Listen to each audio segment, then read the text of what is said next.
Hopefully it's audible. Testing 1, 2, 3.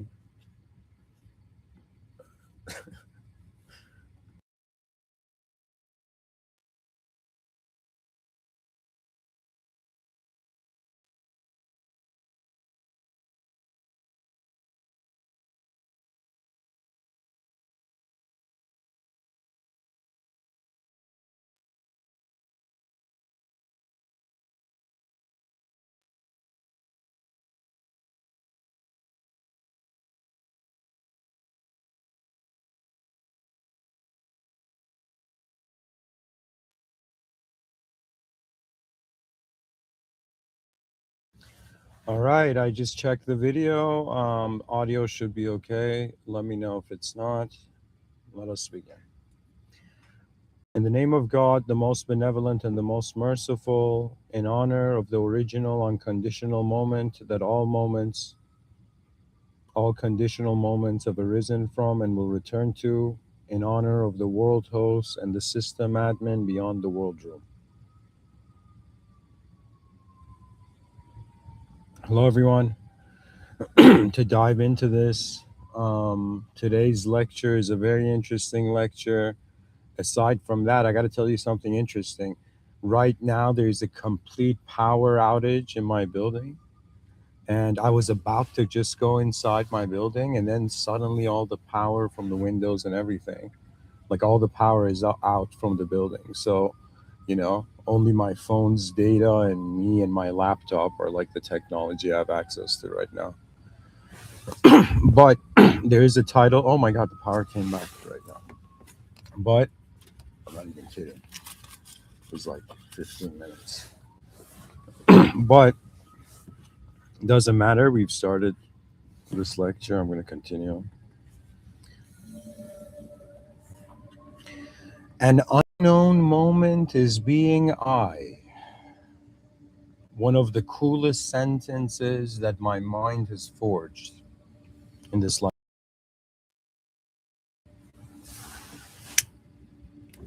It's very cool to me. Why?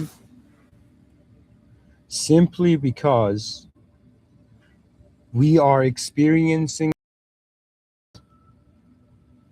That's why this sentence is interesting.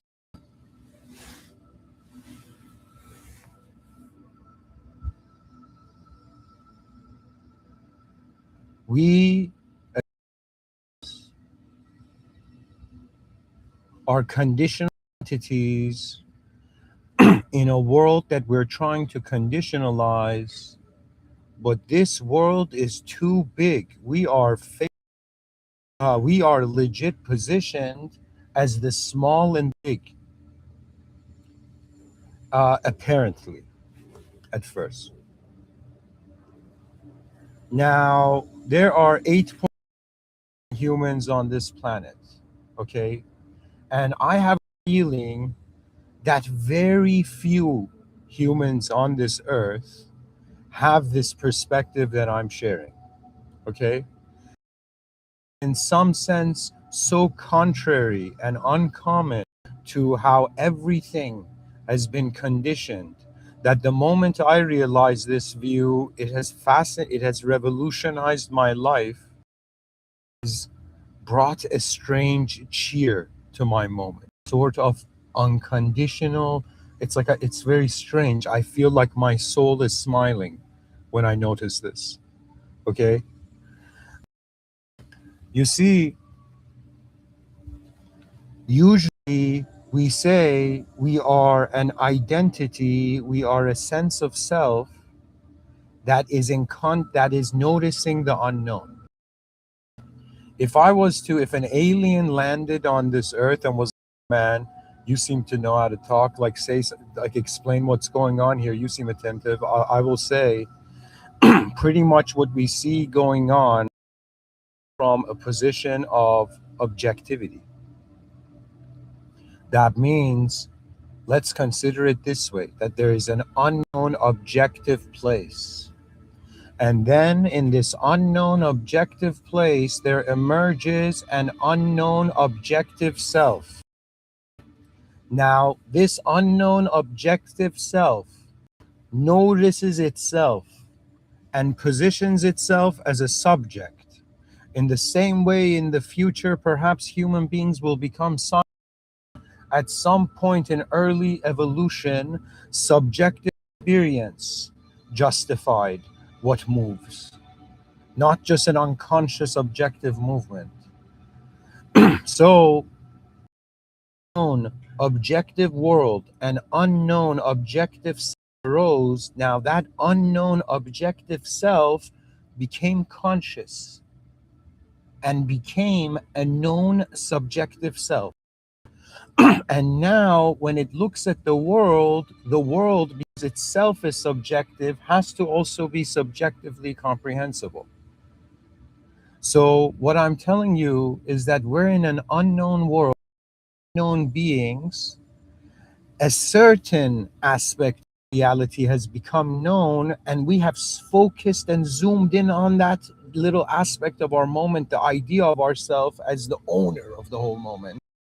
This idea, the subjective idea of self, is trying to live in a subjective idea of the world, a subjective overlay on an objectivity that is as mysterious as the first day we saw it. So, what I'm saying is, we are starting as it, like I was someone born in 1991. I was raised in the city, and from the earliest memory, not from the earliest, but the, like, some of my early memories started with me realizing I want to play in this realm, as if my sense of self, based on what it is aware of, in some sense positions itself as a role. So these are the archetypes that we live through, and many people live through many archetypes, by the way. Usually the person feels they are known and the world is unknown. And explore the world and explore the world and make it known. This is the view. The uncommon view is that we are actually unknown, and it's not a known being looking at an unknown world to convert it into a known world.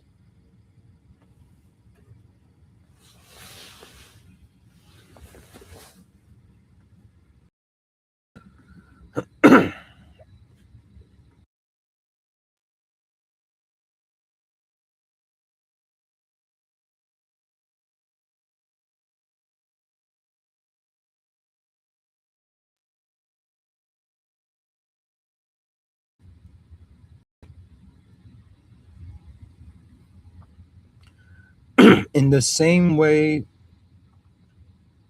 the world is unknown, and this self is trying to make the world known. I have come to the realization the world is unknown and the self is unknown, and the known world is the simulation in between. In the same moment that I say I am in an unknown, or I am in the presence of the unknown, it's at the same time unknown is being a sense of I.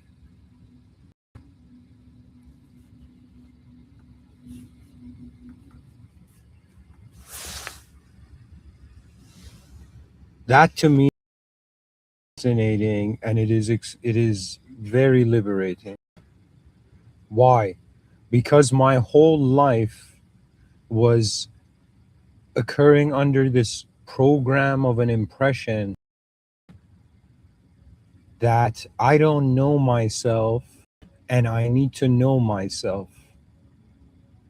But in actuality, what they don't tell you is this, that as you go, you realize it's a known force. In other words, from one side of the coin, yes, you're listening to Amin Jaber Ansari using the online alias Mr. Within. in the archetype of a podcaster and a member of the human species.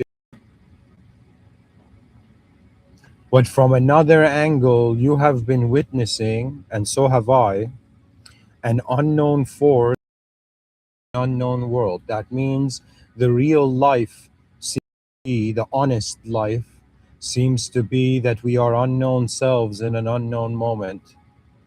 And the force that moves this is unknown. The privilege of a limited access to reality.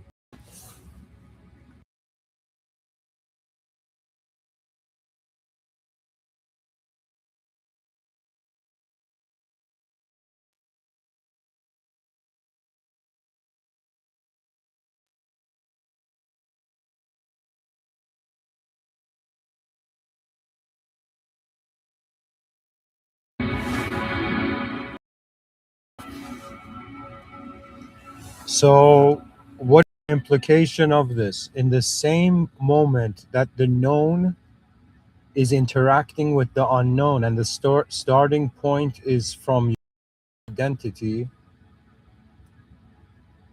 the realization will dawn that the unknown is being the known in the same moment that the known is being the unknown. There was a poet by the name of Rumi from ago. He said, "You're not just a drop in the ocean; you're the whole ocean in the drop." And this, you can see parallels of this dualistic relationship in the sense that you're not just a known being in a world; you are the unknown being a known being. That means from the world perspective, the world is getting to know itself through us, and from in some sense the other perspective, we are getting to know the world. It is a genius symbiosis of a double dimensional type. Okay, symbiosis is the term that means in some sense beings are living with one another. Example is like there's a buffalo, there's like bison, there's this species of birds that lives on the back of this bison. The bison, it protects it from like predators and all this, right? And in some sense it eats the insects off the bison's back. They live together in the same way. There's a symbiosis between like this mantis shrimp and like this crab, okay, in like the bottom of the sea. The crab keeps cleaning and organizing like the house of this mantis, and the mantis is like the ultimate defense. It's defending the crab. It doesn't hurt the crab in its presence. Okay, so similarly, we human beings, of course, it's more complex for the human position because there's more. Let us say there's deeper layers to the human position. Okay, but I'm just telling you. Have you ever wondered if you are more unknown than known? And how does that feel? Do you notice it's a different feeling? I have been like in this last week experiencing, and it's been oscillating. Some moments I notice like anytime the moment feels heavier to me, I know my ego. You know, anytime it feels lighter and there's a sort of unconditional cheer in the moment, I know that I am unknown. And it's very fascinating because we're conditioned to protect our survive and defend ourselves, but we don't realize that idea of ourself we're defending is more like a mirage. I don't know how to say it in the sense that a human being is not just living in front of your eyes as and it took me a while to be able to map this out and say it like this because I was conditioned to treat traditionally. I was conditioned to be like body mind soul, and science explained the body. Do you know what I mean? Came to the mind. It's like we knew it was semi known, semi unknown, and when it came to the soul it was purely unknown. Okay, but this relationship of body, mind, and soul, that trio, it's not that we should go to that trio at first. Okay, the way I positioned it, at least the way I explain it, is simply this. I call this Mr. Within's inner and outer realmism. What does this imply? In front of your eyes, an objective public physical server. Okay, treat this world as an existential system for a moment. Okay, as an existential simulated system. In this existential simulated system, in front of our eyes, we access an existential, public, external, objective server. Behind our eyes, we access a private, subjective, non physical internal server. Okay, what does that mean? That means you, this whole time, all of us, have been living an unknown life in front of our eyes, and the decisions of that unknown force behind our eyes, in some sense, is what we think we are. The consequence of its decisions. That means, right now, as I'm speaking, I'm seeing it. I can explain it to you. Before, I am not an idea, I am not a thought, I am not one image in my mind, because my mind has access to multiple images. Before I speak, it's like I'm seeing different streams. It's very hard to explain. It's like I'm standing beside this like river that's kind of like multiple rivers. I don't know how to say it, beside one another. And I see those streams, okay? And they each have a different rhythm. Do you know? And if I choose to identify with that stream, I go into its rhythm in the inner realms. What I'm pretty much telling you is, if you have more than one thought, and if you can notice you have more than one thought, you were never a thought. What's going on here, actually, what the human species is awakening to, is that they convinced us we're just an objective position, but they could not explain why subjective experience of existence was there.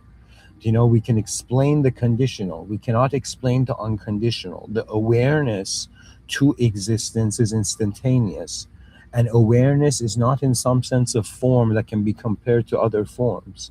That means you can compare something to something else, you cannot compare one nothing to another nothing. do you know and so it's that sort of nature. So what I'm saying is that behind your eyes, you have been living a hidden life, all of us have, and that hidden life is similar to an unknown force that is equivalent to the awareness of the whole moment. So imagine there's a sphere around you. You have been identifying with the body in the sphere, with everything in the sphere, with the elements inside the whole. But then you realize, no, you're actually the sphere, and the sphere is present in an unknown way. When you begin noticing the presence of the unknown, that doesn't mean divinity, but that means you're starting to notice it. Before you input it and solidified the meaning, there was an ambiguity, there was a space. And it's this access to this awareness that, before I decide, before I act, I am the space where the options are there, where the options appear. You know? Just a second, guys. I need to drink some water.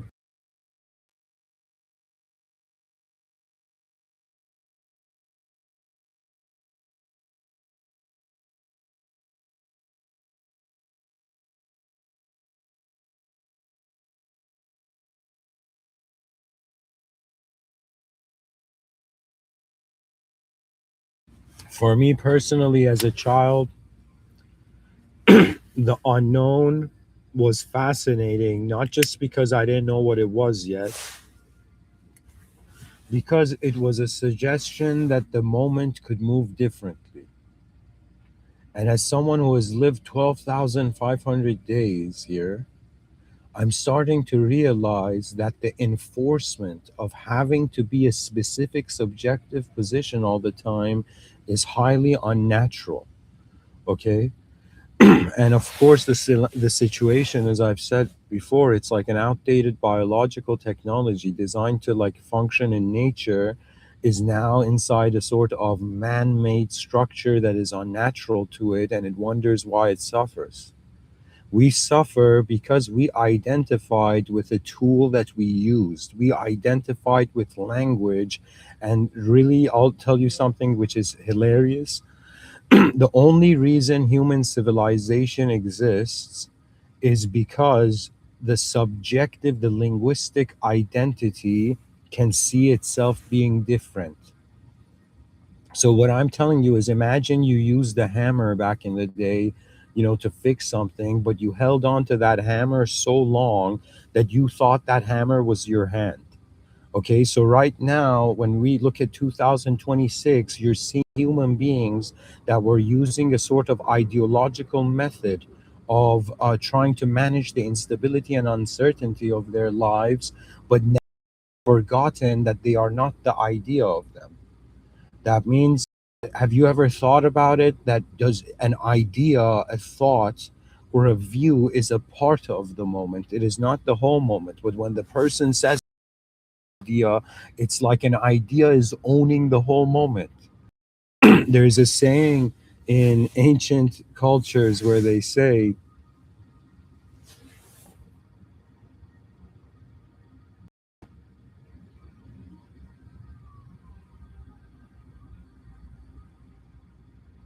the ego is a lousy master but a great servant. And when I look at the human species in 2026, you know, and I see in some sense that people have of themselves is owning the moment, is their master, the idea of you. Now, of course, there is different views in the sense that somebody could be like, yo man, if I'm not an idea, not a stable position of a self, how can I, if I don't have a stable let's say identity reference point, how can I identify with anything? And this is where I'm saying that if you're a young kid, I'm not telling you is the unknown now. Do you know? But I'm saying it to you. You have looped in this realm for some time. You're going to ask yourself, wait a minute, the same time I am being in the I am being experiencing the unknown. Do you know the unknown is experiencing me?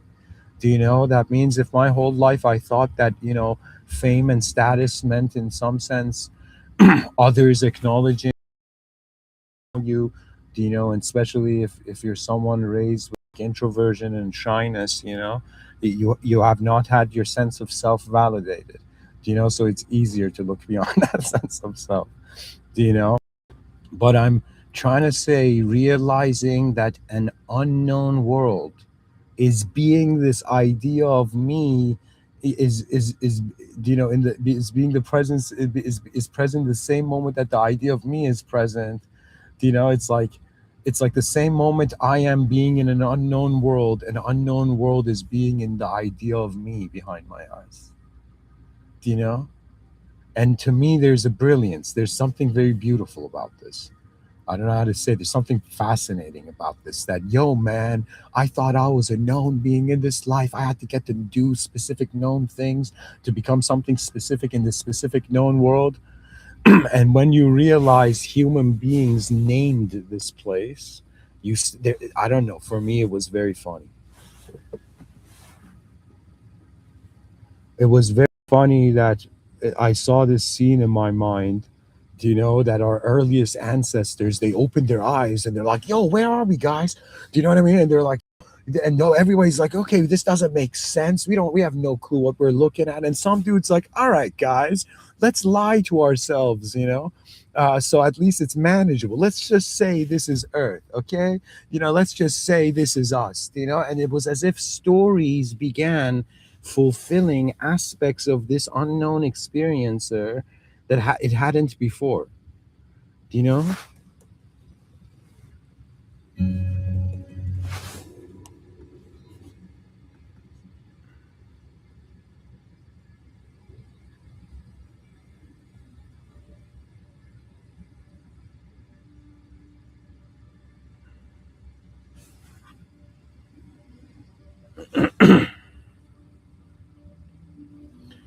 There are so many ways that life moves, and it's so conditional.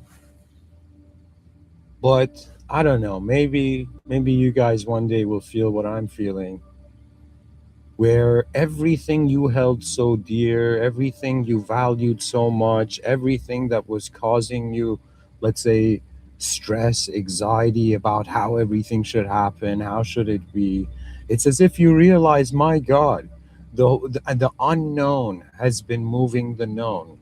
before the known started moving, trying to interpret the unknown. And so when you realize it's an unknown force, every person you have ever seen is an unknown being, and even this notion of the archaic revival of the conscious unknown. So at first, the world it was unknown and unconscious. Imagine an unknown unconscious world. This is I'm trying to keep repeating this geometry here. There was an unconscious unknown world, you know then there was an unconscious unknown self, then there came a conscious, unknown self. Became conscious itself, then made itself known using language. And so I'm telling you, it's like a pattern, like a spiral, okay? And where we are leading to as mankind, as the whole species, I find, is this simple realization that it is now time to become responsible consciously as being unknown beings. Do you understand? Everybody has experienced being responsible for their being conscious of their known self. You've been conscious of the known world. Now it is time to be conscious of the unknown self. They call that spirituality. And then become conscious of the unknown world. That is closer to what religion sees. And so I don't know. Have you ever heard like a symphony and it was just magnificent? And there may come a time where you look at this world and you're like, whoa, unknown forces are coordinating, unknown everything that is happening. Do you understand? It conditionally knows itself, but all the conditions, where can they be? Is one giant condition holding all the conditions? It holds that giant condition, and is there an infinite regression? And is that infinite regression a sort of fallacy because the first mover can't be defined by what it moves?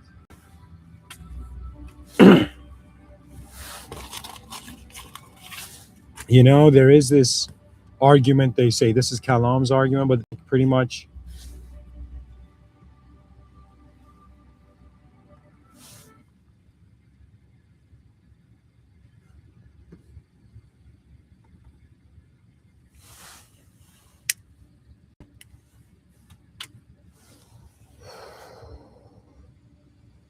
it's like the argument for design, the cosmological argument, I guess, that what created creation is not created.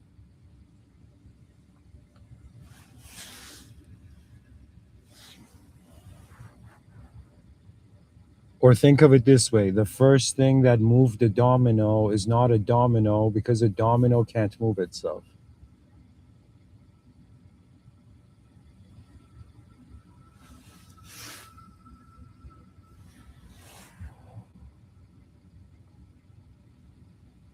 We find ourselves in an existential condition, but the way we experience that existential condition is more unconditional. Okay, that means it's weird. It's like in front of my eyes. I don't need to imagine anything. Reality is like free imagination. They've already given the imagination. Like I don't need to imagine my car. I don't need to imagine like this wall of this building, this plant in this garden, right? I don't need to imagine those.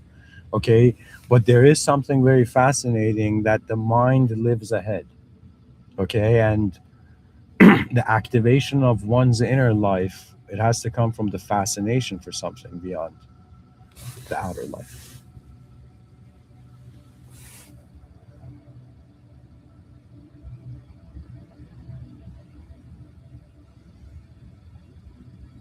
I have lived a very interesting inner life. In the same way there are people who travel the world and they see different places, like I remember seeing this guy talk about how he was working for this billionaire, right? And the billionaire would go to lunch, would go to, for example, Morocco to eat a shawarma and then fly to like London for a meeting. And then, it's like all in the same day.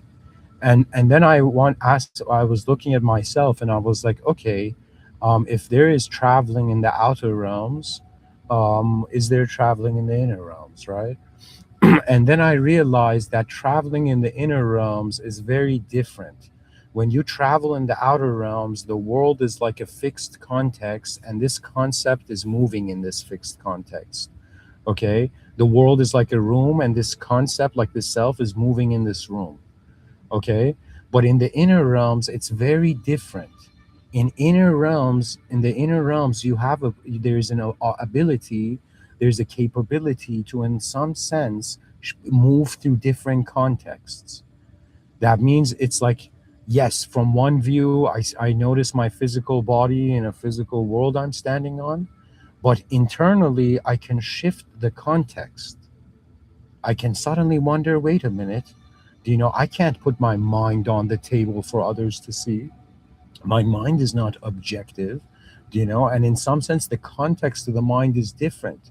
Because think of it this way: when you wake up, when you log into the day, into the conscious waking state, okay, in the morning, till the moment you log out and you sleep, you are in the context of that day.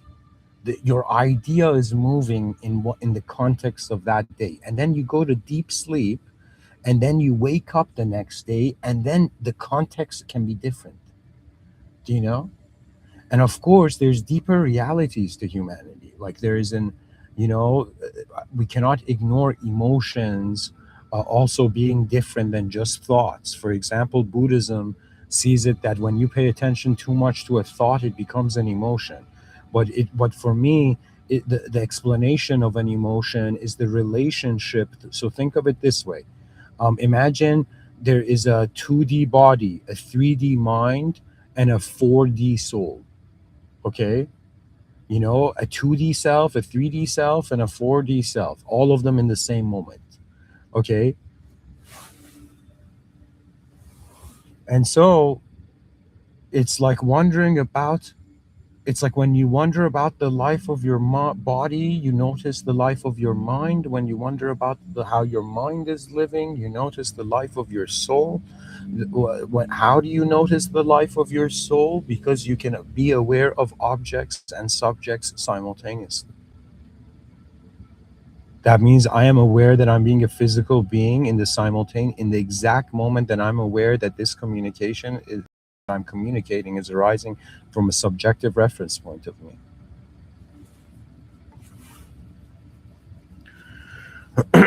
So I call it context shifting. Behind your eye, you can shift the context. And so in my inner realms, I have traversed in ways that were not possible in front of my eyes. Behind my eyes, I have had feelings of being different types of beings.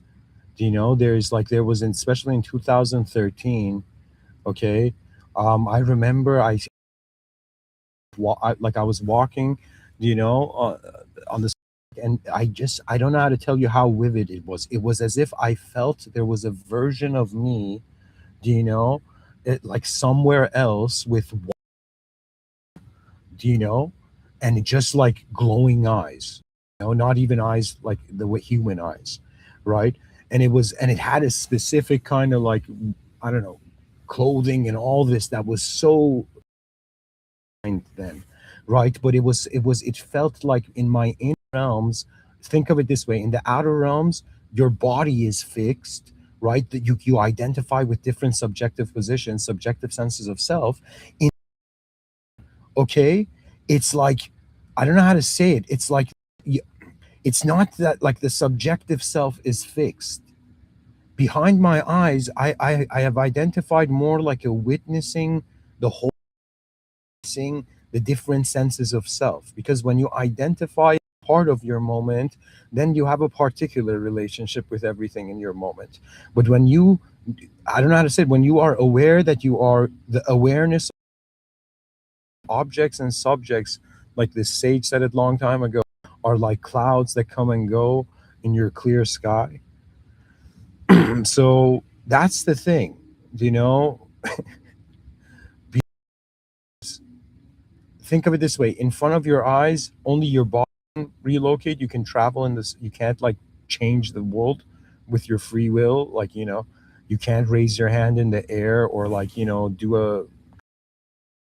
suddenly like a mountain breaking in half.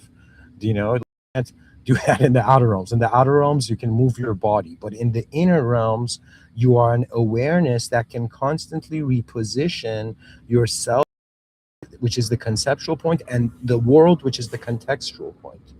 So behind your eyes, you're living a life where you have freedom to be an additional, like, be the four dimension is different 3D. Like, I don't know. I'm not saying this well. Let me see. I said body, mind, soul. Okay, body was 2D, for example. Mind is 3D, right? And soul is 4D. Behind, like, the subjective experience of mind is a 4D experience.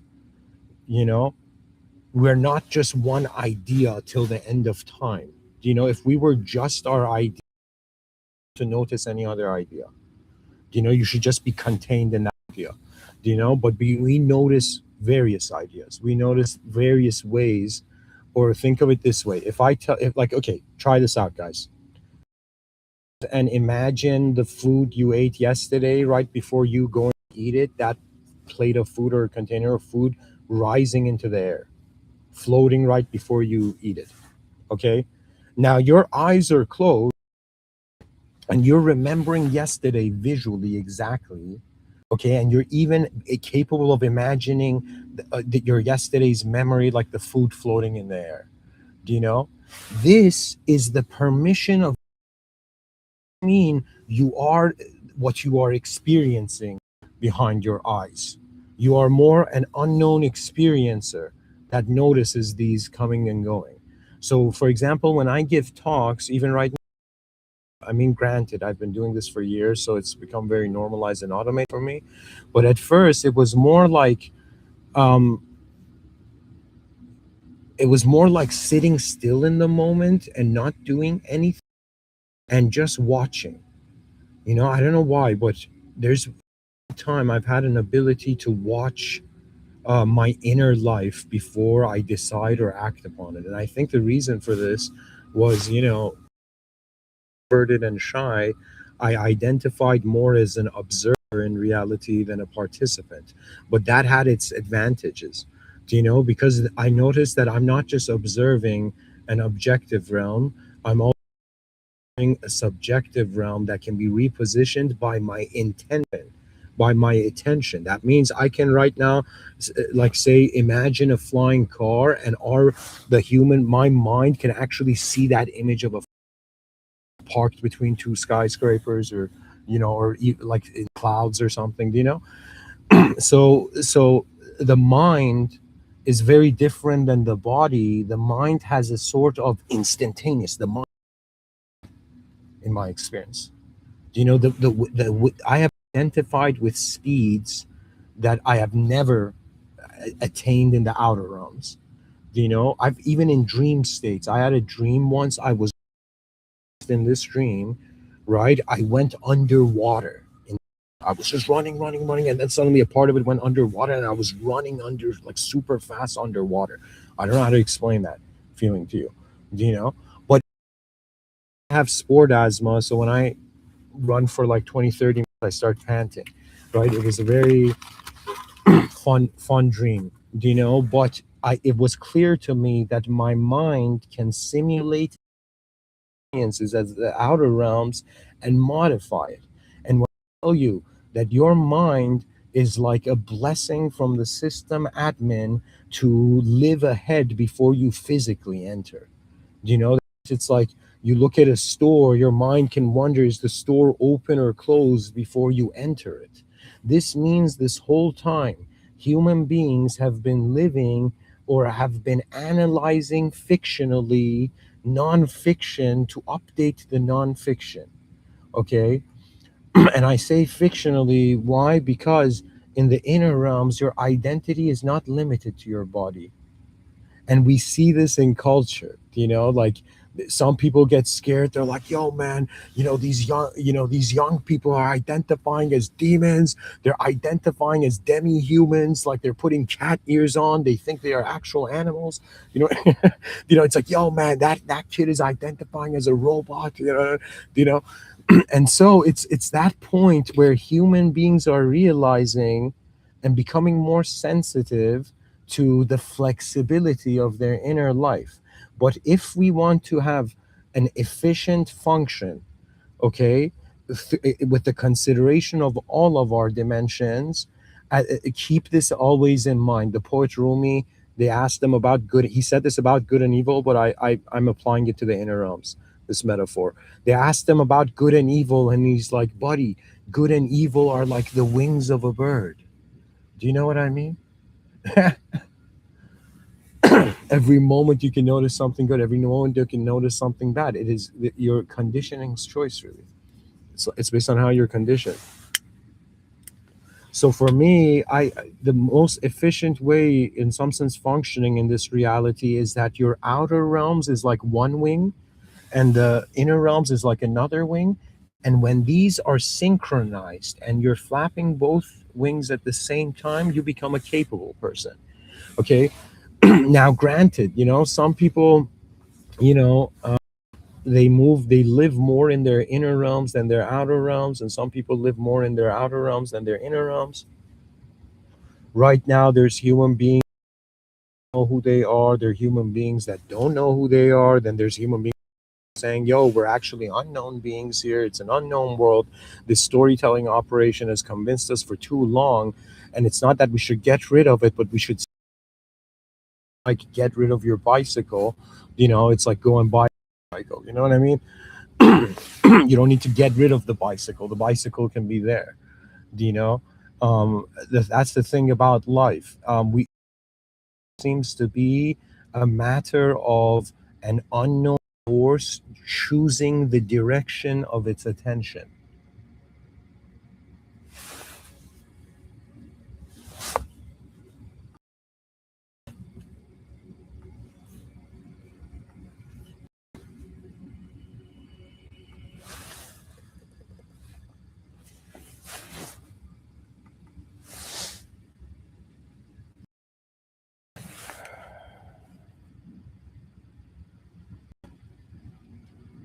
And now let's zoom in on the unknown part. So let's use examples. Like, yo, man, do you know, let me find something that's sensitive to me. Okay, let me say, all right, yo, man, I've given, I've given so many talks. Why don't people, and why do I care? I don't even understand why I care. You know, I have this sort of mindset. Okay. And then this is the difference. I'm going to show you what the difference from looking at it as an unknown self. It's there is no Amin Jabbar Ansari. There's no Mr. Within. It's like, as an unknown self, it's like everything is an unknown expression. Do you know? That means every person that has are unknown beings, an unknown force expressing that way. Me taking it personal and personalizing it is just limiting myself to one side of the coin. You become liberated when you realize it's a bunch of being unknown together in an unknown place.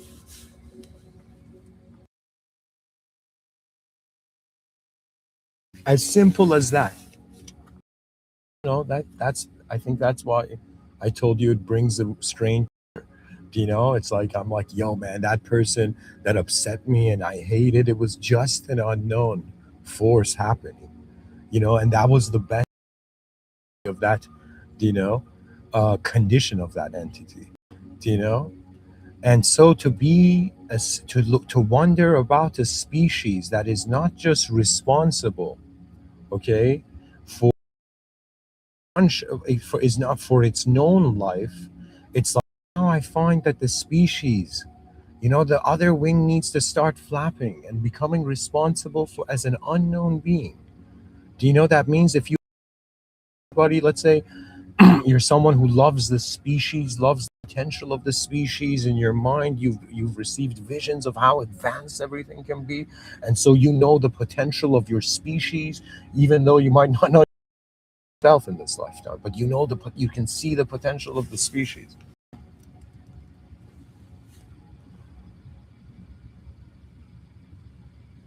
Regardless,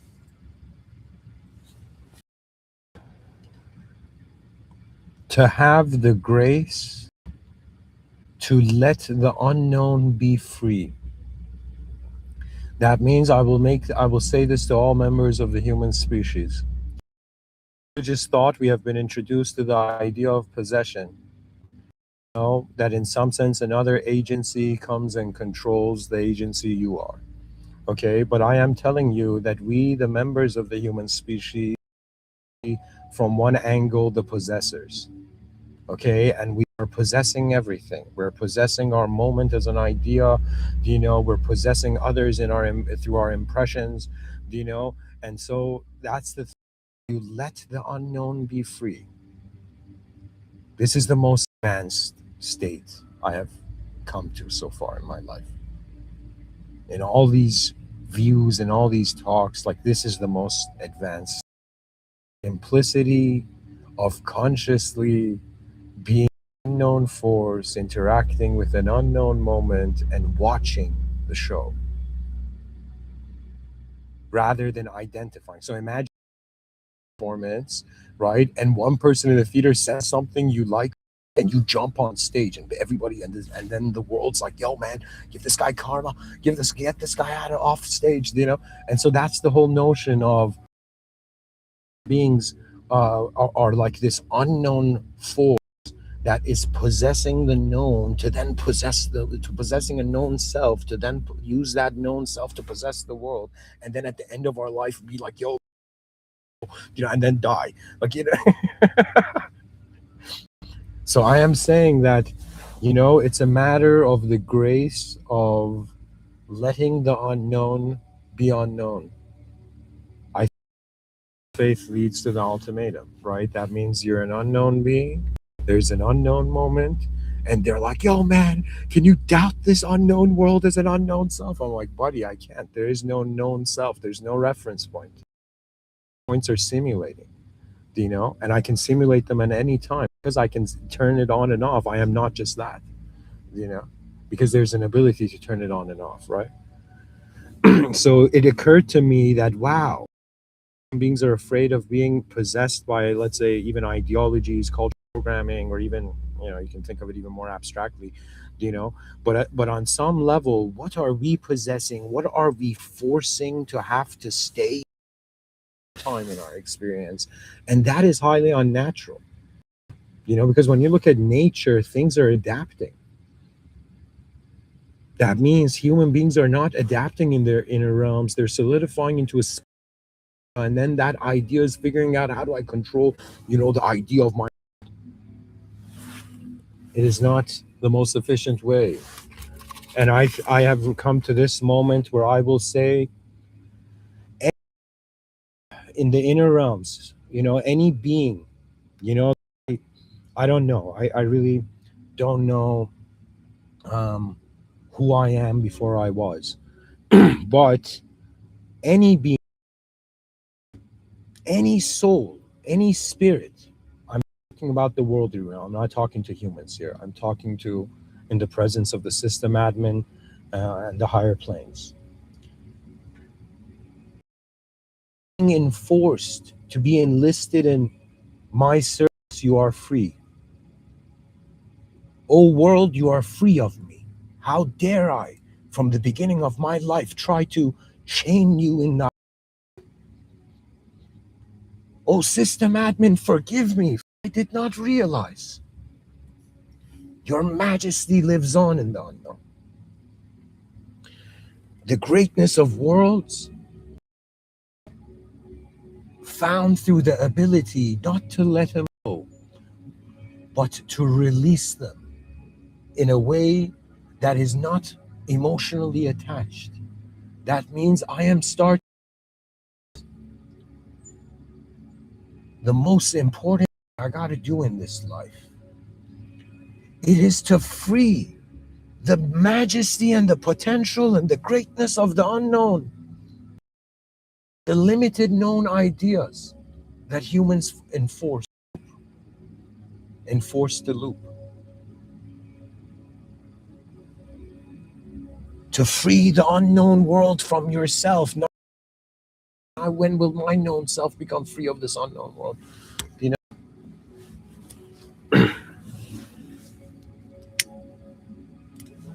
You know, I gave a talk years ago called "Giving Back Your."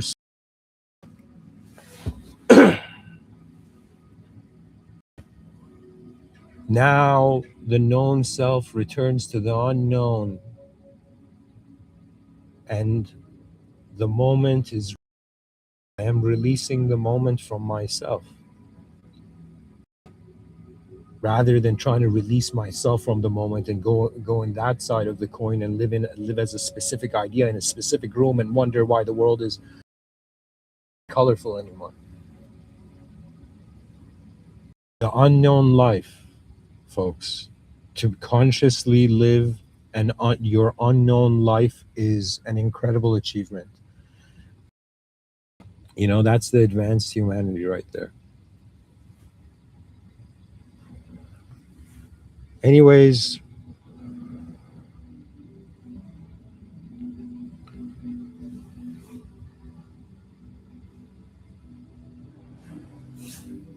I will let me try to see if my phone will if the data will allow me to read. I want to read a poem from a poetry book I wrote like in 2016.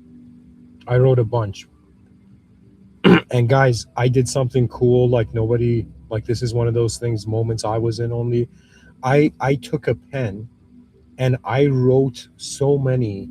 Like my parents had these calendars that were like outdated, that were given, to my father, um, from the and what happened was these calendars. So the year had passed, and I started writing. Like I took one, and one night I was so zoomed into it. It was a time dilation. I didn't even know how much time passed. I was just watching, like not just watching. I was just automatically writing poem after poem. It was very machine like, till the point where the ink of the pen finished. That's like one of my personal hidden achievements, you know.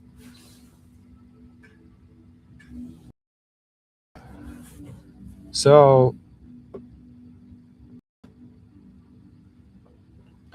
let's go and try to see a poem I wrote years ago.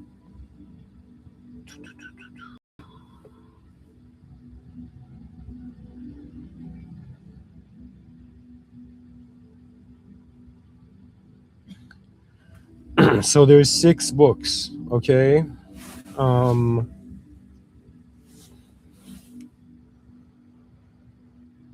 I'll go to the first one, Heaven's Halo. The first book's called Heaven's Halo, and I mean, it's not my first book. The first poetry book I wrote was called The Temple of the Stars. I don't know where that is actually. So Heaven's Halo, let me see. Let's see number 10. 3. Let's see number 3. Destinations of Destiny. So I'm reading from this poet named Amin Jabir Ansari. Destinations of Destiny.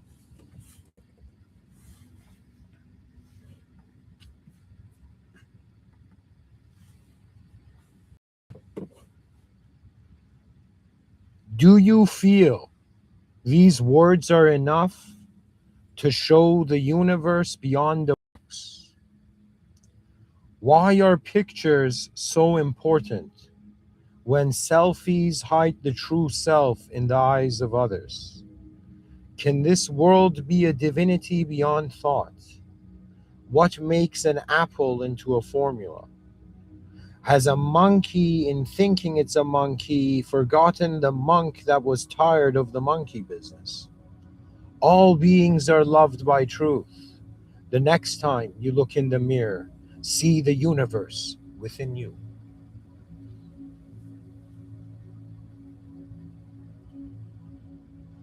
And in the context of this lecture, it's like see the unknown within everything you know. And then come and write a comment on this video and tell me, what your experience was. How did you feel? All right, guys, I'm going to move to a different poetry book. This one's okay. So I'm going to let the viewers choose. There's two viewers. Okay. I'm going to choose, let's go to Kites of Old. That's another book I wrote. Let me see how many it has.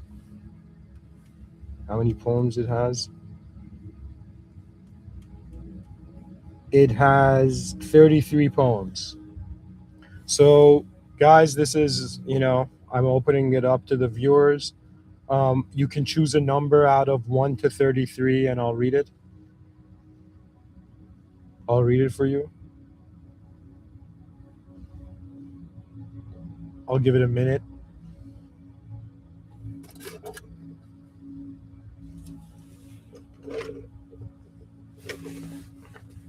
Okay, somebody says 18. Let me go see what this is.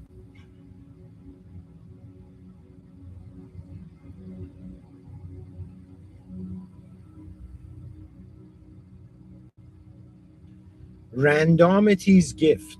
That's poem 18 from the book Kites of Old, which I wrote in 2016. Randomity's Gift. So it begins. Once an angel told an angel investor to invest his consciousness into the essence of an earthly heaven.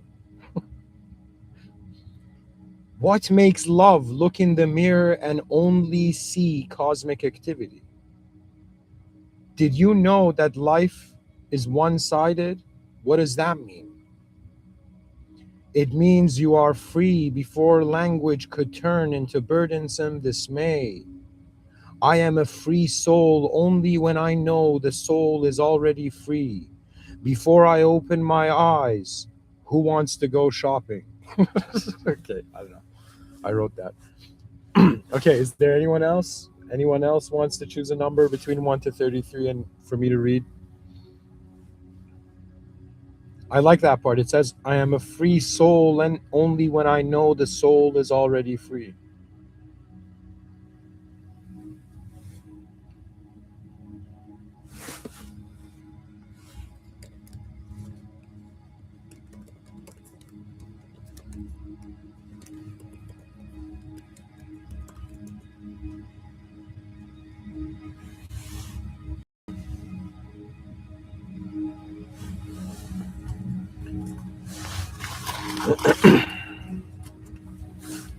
I pretty much did what I wanted to, in the talk, guys. This is like the bonus part. Okay, I'll give it a minute. If people don't choose, I'll choose. Yeah, the numbers come. So guys, let me tell you how you choose. You just let the first number that pops into your head and just trust your gut,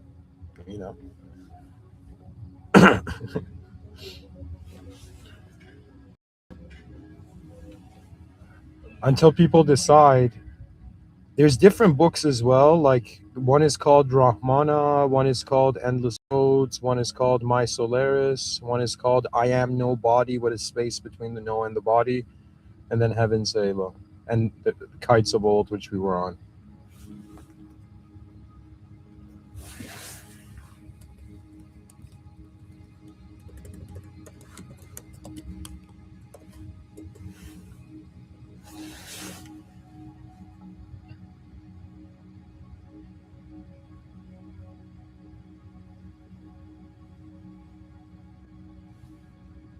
All right. I'm going to read number 7.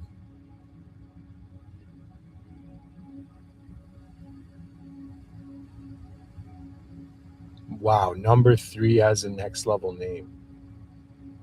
Uh, number 3 is called Kings of Madness. Okay, 7. So this is number 7. Free Soul Sundays.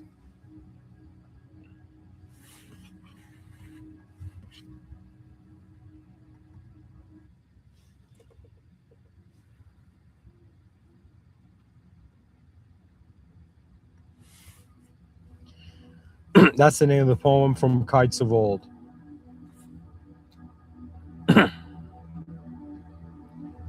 Are you burdened by sinking walls, or have deeper thoughts convinced you otherwise? Some nights the tears of wonder show a human that cried for the transcendence of earth. Our planet bleeds. Will we feel it alongside our many star families? What inspires a chaotic twist in the simple complex infinity sign? Tired bones make the coffin seem like just another morning coffee. What did you know that you have transcendental breath? Free soul, just an idea. The God you see is within the eye of all. Is the mystical poetry a mirror that is too much? Oh, sorry. Is this mystical poetry a mirror that is too much? Ends with a question.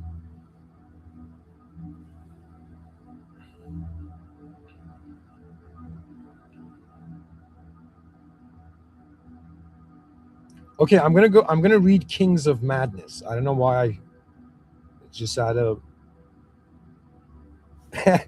okay.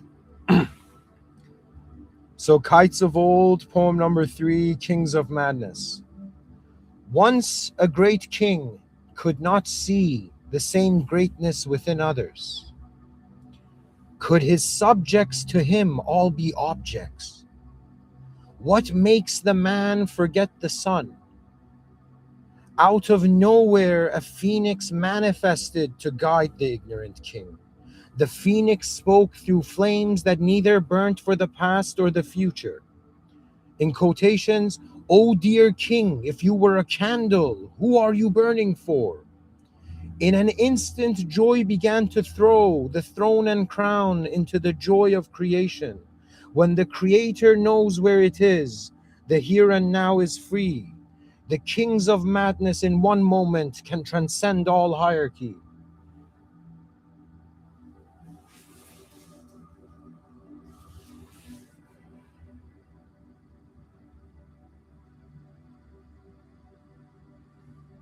Okay, I'm going to read number 4, guys. It's called Guardians of Nothing. So, poem number 4, Kites of Old, Guardians of Nothing. Once a lion could not eat a sheep because it felt it was one. Is the trigger the weapon's fault? Your hands belong to all space and time. In creation, sign language seems to be popular for those who cannot live beyond the ego's deafness. You are not burdened by your decisions unless you think you are a thought.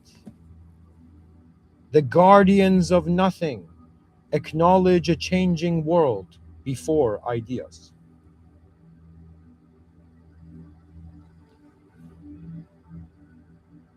All right, guys, anyone else?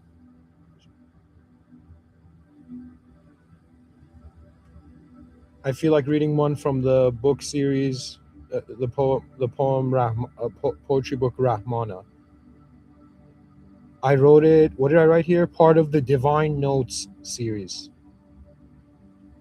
So there is 48 poems in this one.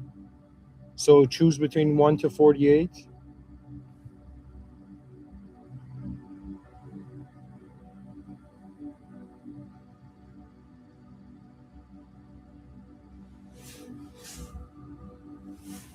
Okay, I'm going to read number 24, Shining Beyond Thought.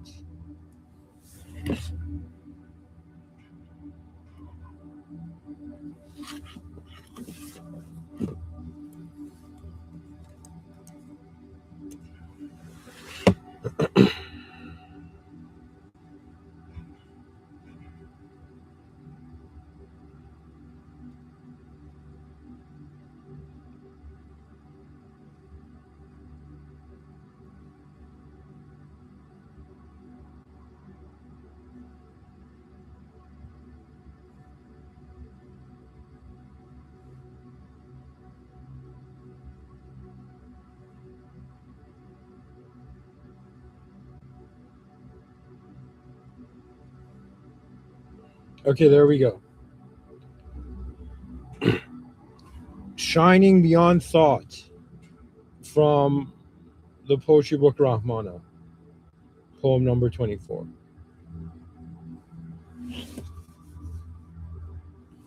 Did Morpheus stay in the drugstore too long? Or did Neo dodge the bullets of space and time? Some agencies are corrupt through the ignorance of the grace of destiny.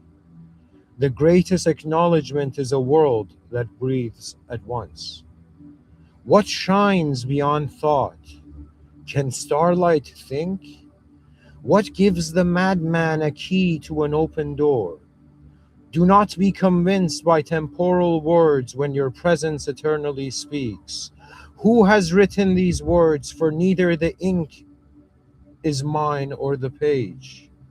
I am a passing moment convinced by the voice of my echo. All are one within the one. Give yourself a freedom untouched.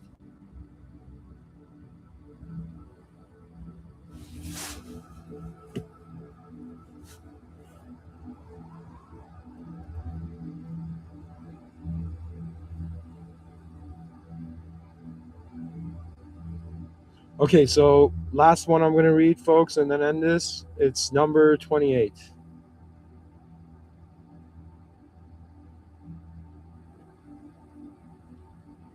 And it's called The Children of Our Children.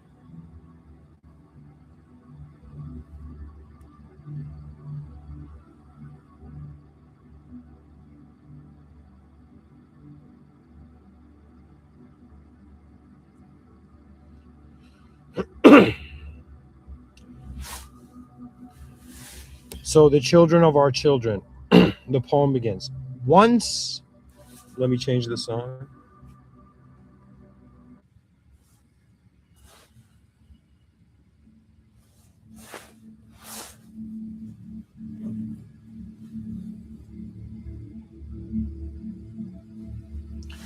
Once the shadow asked this, excuse me.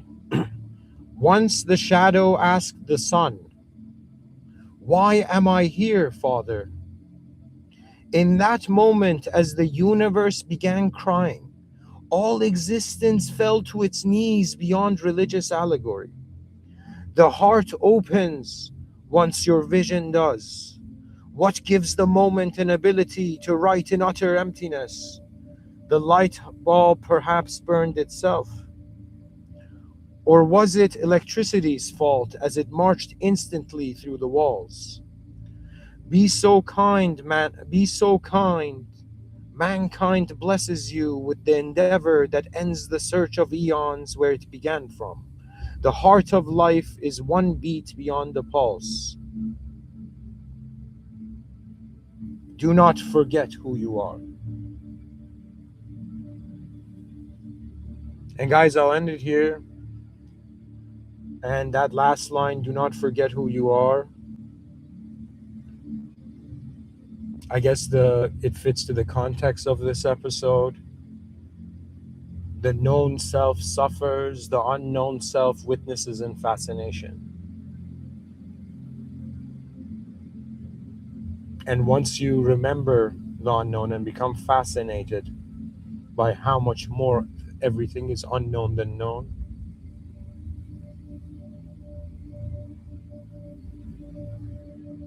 then you already haven't forgotten who you are. Anyways, thank you for listening. In the name of God, the most benevolent and the most merciful and most advanced. In honor of the original unconditional moment that all conditional moments have arisen from and will return to, in honor the system admin of this existential system and the world host beyond the world room.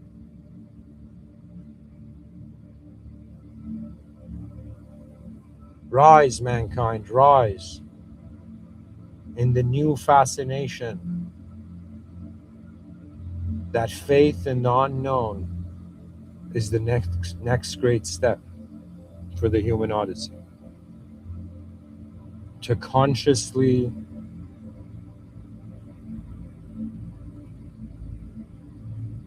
Be present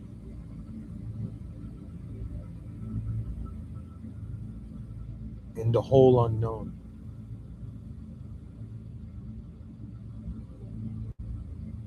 Alhamdulillah Rabbil Alameen. All praise due to the Lord of the worlds. Thank you for listening. Have a great night, guys. Thank you.